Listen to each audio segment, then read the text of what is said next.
Senhoras e senhores, eu quero agradecer a oportunidade de me dirigir a vocês num painel que trata sobre violência política contra as mulheres, com a tarefa que a Câmara dos Deputados tem, uma tarefa institucional de promover a participação política no Brasil de todos os brasileiros e brasileiras e de encontrar nas suas, sem dúvida, uma das suas atribuições principais, qualificar a democracia brasileira.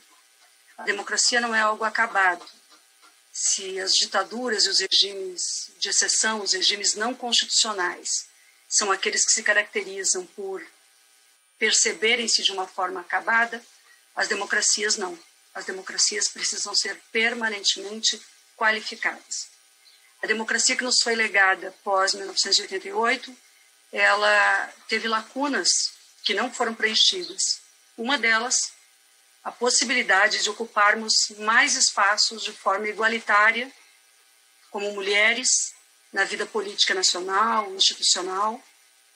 E está claro que as dificuldades no ambiente político para a ocupação desse espaço são fruto de discriminações, porque quando nós observamos as carreiras de Estado, bastante complexas e difíceis de serem acessadas pela via do concurso público, quando observamos a presença das mulheres nos cursos de graduação e pós-graduação e vemos que as mulheres romperam a barreira e são a maioria das pós-graduadas no Brasil ou na magistratura já alcançam uma presença tão importante em diferentes funções para as quais o concurso público é a porta de entrada, nós vemos que essa diferença, a não equidade na ocupação dos espaços políticos é fruto, portanto, de uma lacuna política. As medidas que foram tomadas no âmbito, sobretudo, da Câmara dos Deputados, com a pressão da sociedade, com os movimentos de mulheres, com as feministas, com a compreensão da importância desse avanço, as medidas que foram tomadas na legislação eleitoral, nas últimas mini-reformas políticas, contribuíram para rompermos mais essa barreira. Mas ainda não chegamos à equidade. A democracia precisa de equilíbrio.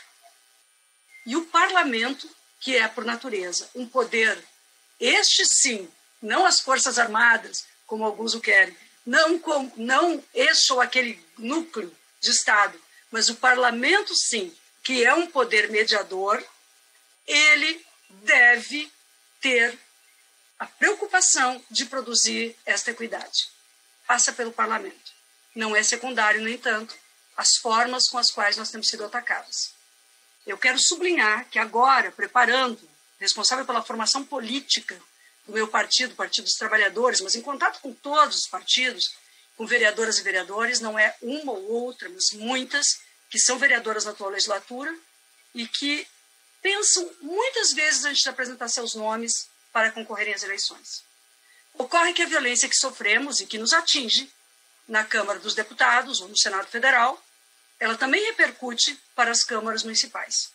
E quando há impunidade de senhores parlamentares que não respeitam as mulheres neste ambiente, isto cria um efeito cultural na sociedade brasileira que é exatamente contrário ao movimento que temos que exercer por mais democracia e por mais mulheres.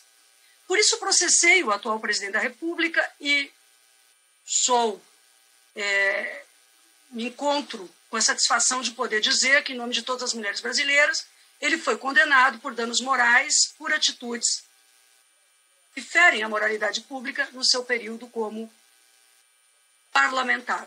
No entanto, o governo brasileiro não cessa de atacar as mulheres, de atacar as meninas, seja nas questões referentes aos direitos econômicos, sociais, seja também no âmbito dos direitos políticos. Sobretudo aqui, quero me referir às senhoras jornalistas.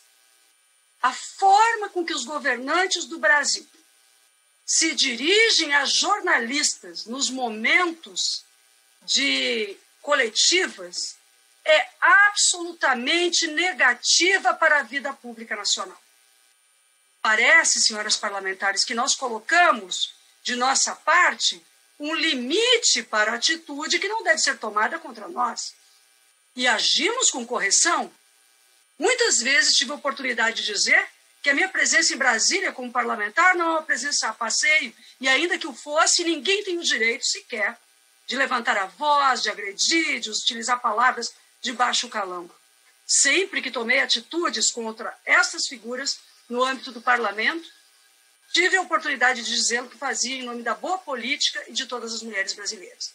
Lamento que tenha tido a oportunidade de, pesquisando, identificar um trabalho da cientista política Tássia Rabelo, da Universidade Federal da Paraíba, que pesquisou o Conselho de Ética da Câmara dos Deputados e identificou que nenhuma denúncia de nenhuma mulher contra a violência política no âmbito da Câmara dos Deputados foi levada, teve continuidade na reclamação da mulher para identificar a responsabilidade de homens parlamentares que agem indevidamente contra mulheres parlamentares, ao longo de toda a história do Conselho de Ética. E não são poucas as denúncias, e não são poucas as representantes partidárias. Pode-se dizer que parlamentares da esquerda ou da direita, mulheres, já tiveram situações de desrespeito no ambiente da Câmara dos Deputados, sem que o Conselho de Ética tenha averiguado, e recomendo a pesquisa da cientista política e professora da UFB, da Universidade Federal da Paraíba, Tássia Rabelo. Além dos limites que a própria Câmara tem encontrado para colocar no devido lugar aqueles que agem indevidamente, eu quero destacar que, por isso, a deputada Laura Carneiro, brilhante parlamentar por várias legislaturas, colega com uma carreira expressiva como servidora da Câmara dos Deputados e que é parlamentar suplente nessa legislatura, em legislatura anterior propôs e foi aprovado um comitê específico de ética para casos de violência de gênero no ambiente da Câmara dos Deputados, que não foi implementado até o momento. Questões relacionadas a assédios, violências de todo tipo, a proposta da deputada Laura Carneiro, eu volto a dizer, parlamentar que considero brilhante na sua atuação, não é do meu partido.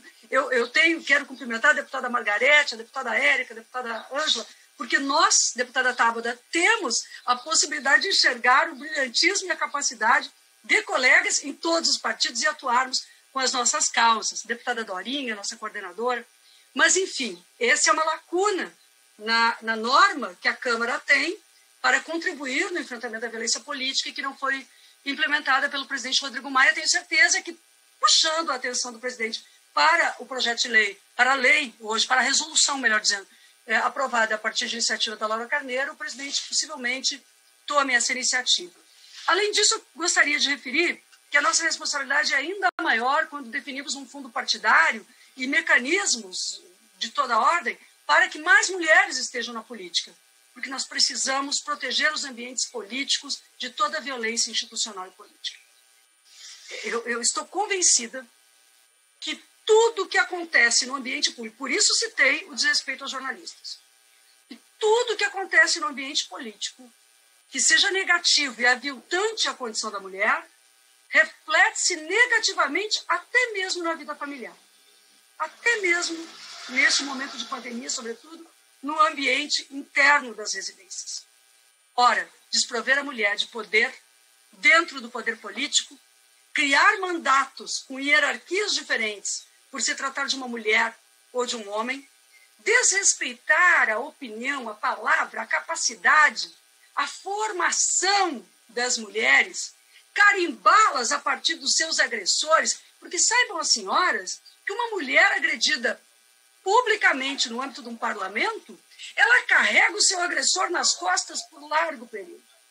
Ninguém quer saber se essa mulher é mestre, é doutora, se essa mulher estuda determinados temas, se é relatora de determinadas questões.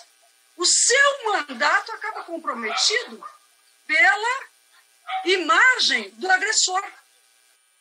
E isto é o mais negativo. As formas estereotipadas com as quais nós somos vistas. Negando qualquer estereótipo, afirmando as nossas competências, nos afirmando como parlamentares diferenciadas, capazes, brilhantes, no exercício das funções às quais nos propomos, eu creio que nós fazemos a nossa parte. Somos mulheres no Parlamento Brasileiro com serviços prestados à nação. Me refiro a todas as colegas com extremo respeito, porque observo nos projetos de lei, nas votações, no fundamento apresentado nos pronunciamentos, uma preocupação com estudo, uma preocupação com buscar bases fundamentadas para o posicionamento. Isso é diferenciado. A bancada feminina, por isso, está de parabéns. As mulheres deste parlamento estão de parabéns.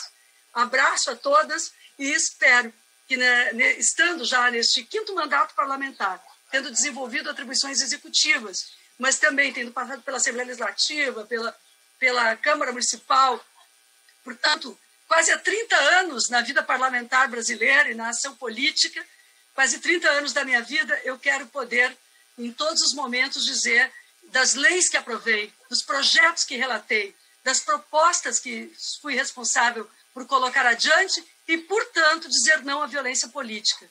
Que liberem o nosso prazer com a capacidade de sempre incentivarmos as jovens, de sempre acolhermos a todas, porque a bancada feminina não deixa de ser o principal lugar de acolhimento a uma mulher. Vinda desde a Constituinte, a bancada feminina é o lugar, é o locus, é o espaço, e é o espaço do conhecimento também, onde somos acolhidas e abraçadas. Que ela se fortaleça, deputada Tabata, para nos render e nos possibilitar um grande número de mulheres na próxima legislatura, a começar desde já nas câmaras municipais, corajosas, altivas, que jamais baixem a cabeça diante de qualquer violência. Muito obrigada.